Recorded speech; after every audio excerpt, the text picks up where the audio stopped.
उनके पाप को धोने के लिए वहाँ मूर्ति लगवाया है। जो पाप किया है मुलायम सिंह यादव जी ने, तो बाकी के लोगों के लिए तो वह पुण्य का काल है।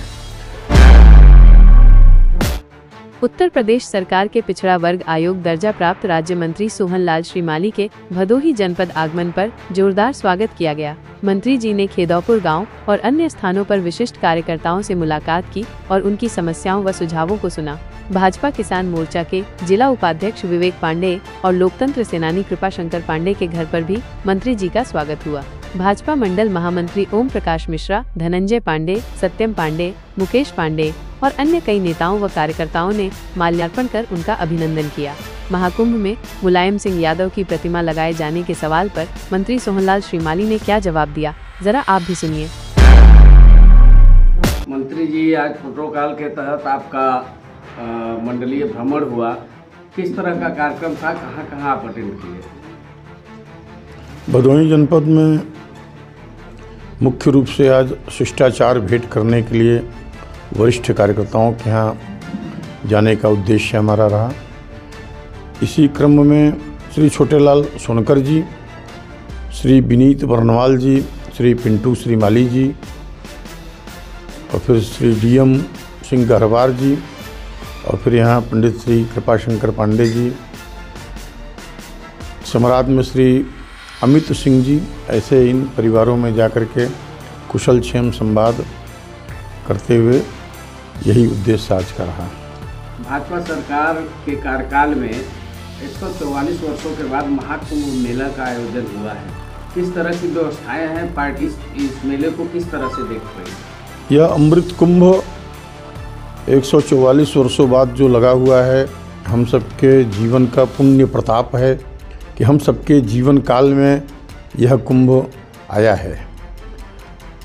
उत्तर प्रदेश सरकार इस महाकुंभ को भव्य तरीके से मनाने के लिए और भव्य तरीके से इसकी जो व्यवस्था की है, उस व्यवस्था के अंतर्गत सभी लोगों को सुरक्षित अपनी यात्रा पूर्ण करते हुए अपने घर जाना और धार्मिक कार्यों में भाग लेते हुए सनातन धर्म की रक्षा करने का संकल्प लेना।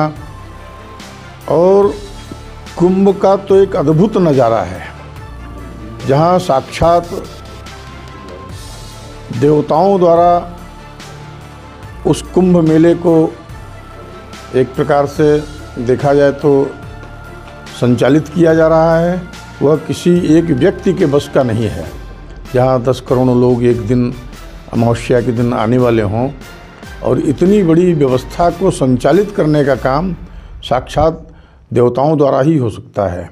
और पुलिस प्रशासन के लोग, चिकित्सा विभाग के लोग या अन्य जो भी कर्मचारी लगे हुए हैं, वो निश्चित रूप से देवतुल्य हैं और भव्य कुंभ को अच्छे ढंग से संपन्न कराएंगे। उत्तर प्रदेश सरकार इसमें तत्पर है। अखिलेश यादव अपने पिताजी की कुंभ मेले परिसर में प्रतिमा लगवाकर क्या साबित करना चाहते हैं? उनके पाप को धोने के लिए वहाँ हमको तो लगता है कि मूर्ति लगवाया है।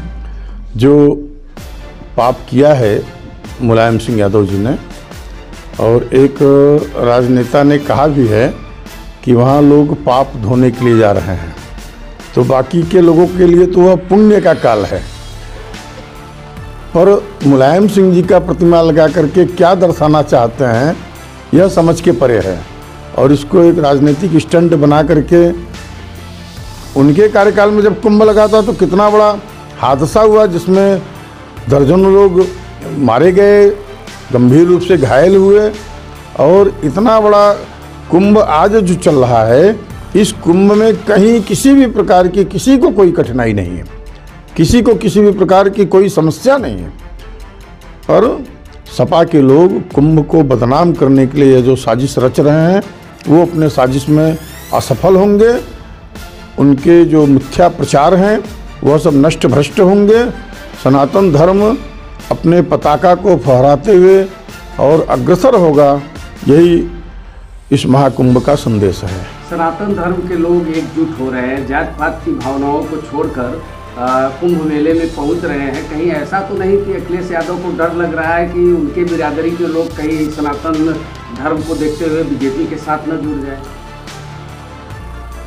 भारतीय जनता पार्टी जातिवाद की राजनीति नहीं करती है। भारतीय जनता पार्टी के पक्ष में आज पूरे भारतवर्ष का सनातन धर्मावलंबी सहित अन्य मतावलंबी जो हैं वो सब भारतीय जनता पार्टी के पक्ष में खड़े हो रहे हैं।